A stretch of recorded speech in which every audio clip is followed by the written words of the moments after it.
এক যুবক এসে সাহাবাদের সামনে রাসূল সাল্লাল্লাহু আলাইহি ওয়াসাল্লামকে বললেন, ইয়া রাসূলুল্লাহ ইযান লি বিজিনা, হে আল্লাহর রাসূল আপনি আমাকে জিনার অনুমতি দেন। কিসের?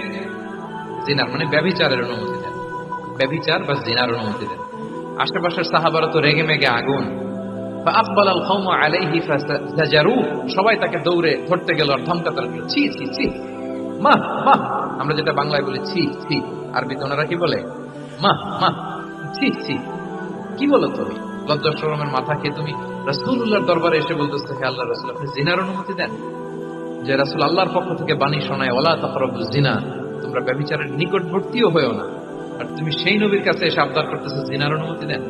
তারা যখন তেরে আসলো যুবকের দিকে, রাসূল সাল্লাল্লাহু আলাইহি ওয়াসাল্লাম তাদেরকে থামালেন, বললেন যে তোমরা থামো, যুবককে ডেকে আনো আমার কাছে। যুবককে নিয়ে আসা হলো। রাসূল সাল্লাল্লাহু আলাইহি ওয়াসাল্লাম তাকে পরম আদরে কাছে টেনে নিলেন। এবার তাকে জিজ্ঞেস করলেন, তুমি জিনার অনুমতি চাও না? বলে যে ইয়া রাসূলুল্লাহ জি, জিনার অনুমতি চাই। তখন রাসূল সাল্লাল্লাহু আলাইহি ওয়াসাল্লাম বললেন, তুমি আমাকে উত্তর দাও তো, তুমি বলো তো যে আতুহিব্বুহু লিউম্মিক, তুমি কি পছন্দ করবে যে কোনো পরপুরুষ তোমার মায়ের সাথে এই জিনাটা করুক?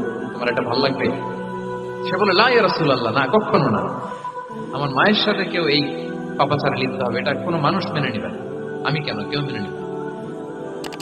তারপর রাসূল সাল্লাল্লাহু আলাইহি ওয়াসাল্লাম তাকে বললেন আতুহিব্বুহু লিবনাতিক, তুমি তোমার কলিজার টুকরা সন্তান, কন্যা সন্তানের সাথে, তোমার কন্যার সাথে কেউ এই পাপ কাজটা করুক, এটা তুমি মেনে নিবে, এটা তুমি পছন্দ করো?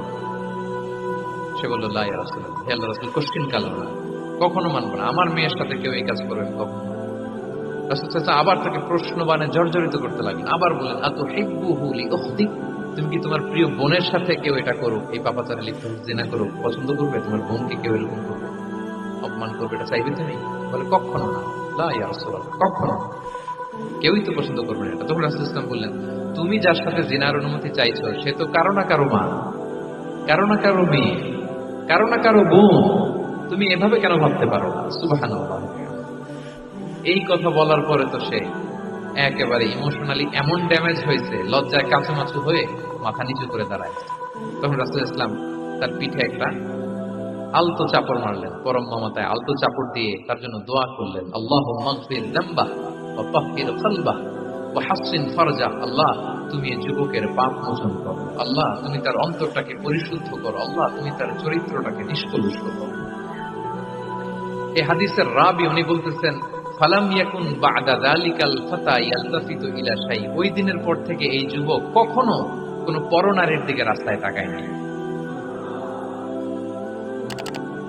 এই ইমোশনালি যখন তাকে দুর্বল করা হলো, তাকে যখন এইভাবে রাসূল সাল্লাল্লাহু আলাইহি ওয়াসাল্লাম প্রেজেন্টেশন করলেন, হাদিসের বর্ণনাকারী বলেন এরপরে আমরা কোনোদিন তাকে পরনারীর দিকে তাকাতে দেখি নাই।